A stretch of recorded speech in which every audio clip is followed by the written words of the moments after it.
Hey Optimancers, Chris here.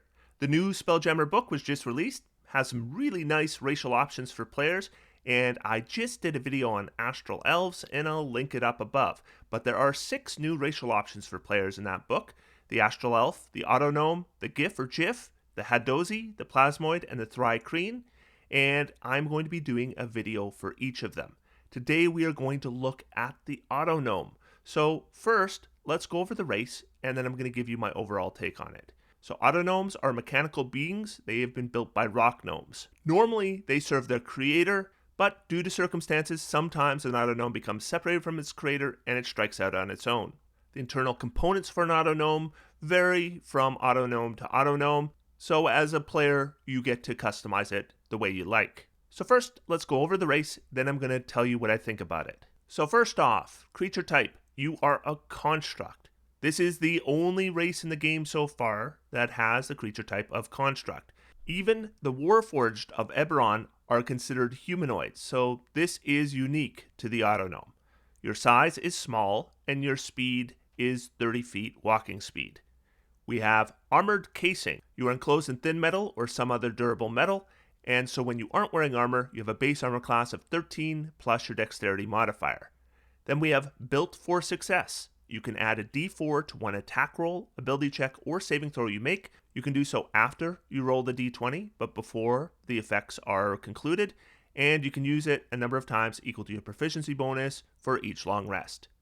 Then we have Healing Machine. If the mending spell is cast on you, you can spend a hit die, roll it, and regain a number of hit points equal to the roll plus your constitution modifier. In addition, your creator designed you to benefit from several spells that preserve life but normally don't affect constructs. So you can be targeted by Cure Wounds, Healing Word, Mass Cure Wounds, Mass Healing Word, and Spare the Dying. You have Mechanical Nature. You have resistance to poison damage and immunity to disease. And you have advantage on saving throws to avoid being paralyzed or poisoned. You don't need to eat, drink, or breathe.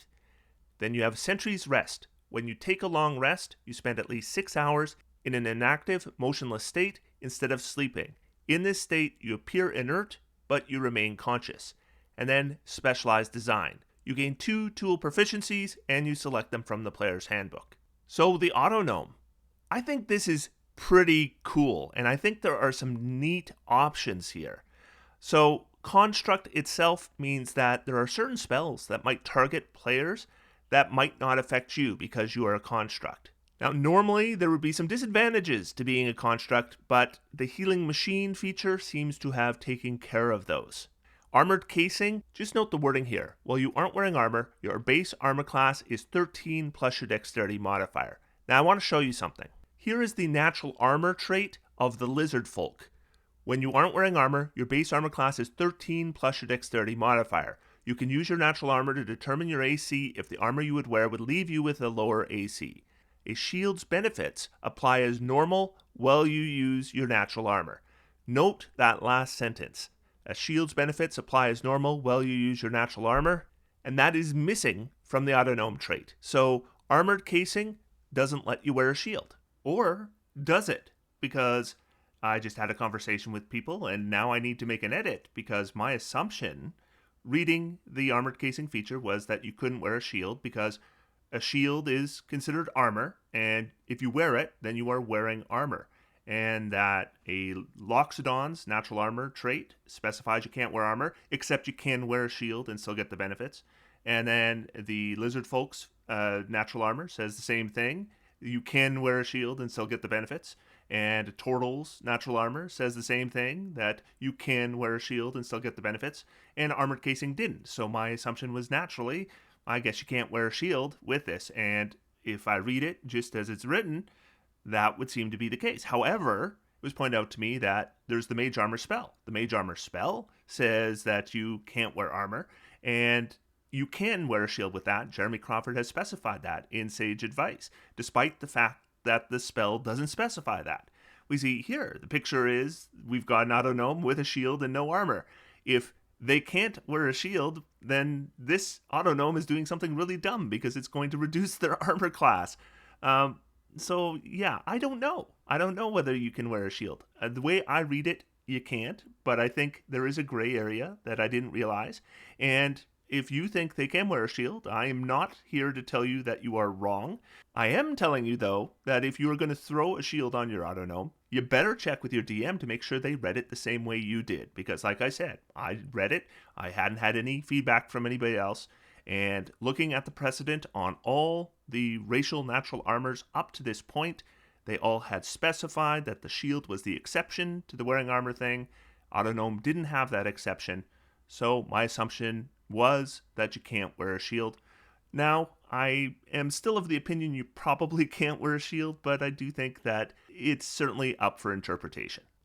Then you have Built for Success, allowing you to add a d4 to ability checks, saving throws, or attack rolls, and number of times equal to proficiency bonus per long rest, which is pretty standard. Now, there's a very similar ability actually on the Hobgoblin. So here is Fortune of the Many, and basically, with whether it's an attack roll, an ability check, or a saving throw, you can add a bonus equal to the number of allies you can see within 30 feet of you, maximum bonus +3, again, proficiency bonus per long rest times. Normally, I would expect Fortune of the Many to give you a +3, so I'd probably say Fortune of the Many is probably a little bit better than Built for Success is. Still, I think Built for Success is a solid feature. Healing Machine, I think, is the one that really draws me. The Mending spell allows you to spend a hit die, and you get the same benefits as if you had spent that hit die on a short rest. Now, Mending is normally 1 minute to cast, but there is a loophole. If you are a Blade Singer with the extra attack feature, you can cast a cantrip as part of that attack action, and that doesn't specify the casting time of the cantrip. So, technically speaking, a Blade Singer should be able to, as an attack action, cast the Mending spell, meaning they could cast it as one action. Or can they? Once again, something's been pointed out to me that I thought was a really good point. On your turn, you can cast a spell, and you can cast a spell with a casting time of more than one action, but that doesn't mean you complete casting the spell. So, does the Blade Singer attack action say it changes the casting time of the cantrip? No, it doesn't say that. So maybe Mending, if you do it as part of your attack action with a Blade Singer, you start casting it on your turn, and you will still need a minute to cast it. I think that's a reasonable way to read this. So, yeah, my assumption has always been that if you use the attack action as a Blade Singer, you cast any cantrip as part of the attack action, and you complete casting the spell as part of that attack action.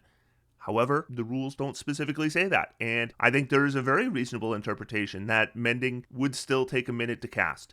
And that was pointed out to me, and I thought that was a pretty good point. So, once again, this is something that I think you would need to talk to your DM about to make sure you're on the same page as to how the Blade Singer attack action is going to work. So again, I'm editing this video to point that out. So with a 1 action casting time or even a 1 minute casting time, I would expect that with an Autognome character, in between combats, as long as somebody has Mending, and you could take it yourself, of course, then you could probably avoid needing to take a short rest, at least for the purpose of spending hit dice to recover hit points. Then we have resistance to a damage type, that's always nice. Resistance to disease is pretty circumstantial. And advantage on saving throws against being paralyzed or poisoned.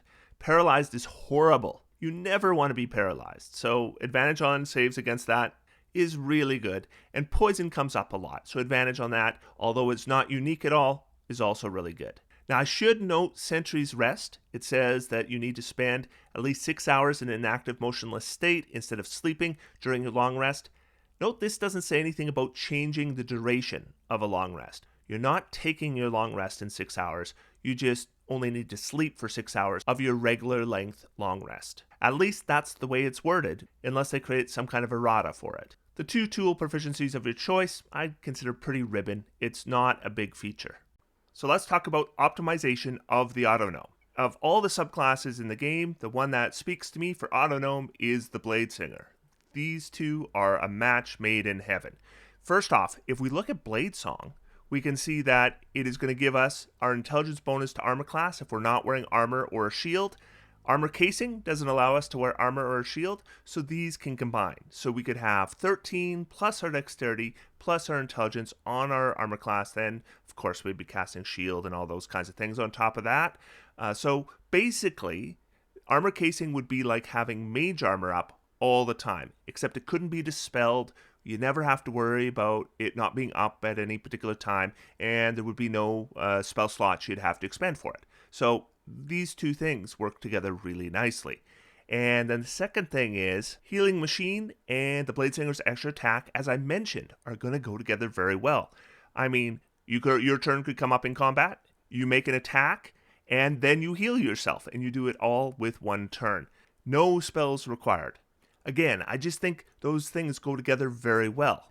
And then you're adding Built for Success on top of it. Now, Built for Success isn't uniquely good for Bladesinger. It's going to be good for any kind of character you make. All characters are going to be making ability checks, saving throws, or attack rolls, and you'll have use of this regardless of your build, and Bladesinger will also benefit from it. So I do think that an Autognome Bladesinger has a special synergy, so if I wanted to optimize, that would probably be my go-to subclass for this race. Overall, I think the Autognome is a pretty good race. I definitely think it's top half overall in D&D. I definitely don't think it's the most powerful race in Spelljammer, and I don't even think it's in the top 2. But it might be in the top 3. That's a little bit closer. But overall, I do think it's a good race and very solid. And in my next video, I'll be talking about the GIF, or the GIF, and I hope you'll join me for that. Otherwise, until next time, I am going to sit back, relax, and have some fun. D&D is for everyone. Thanks, everybody. Talk to you soon.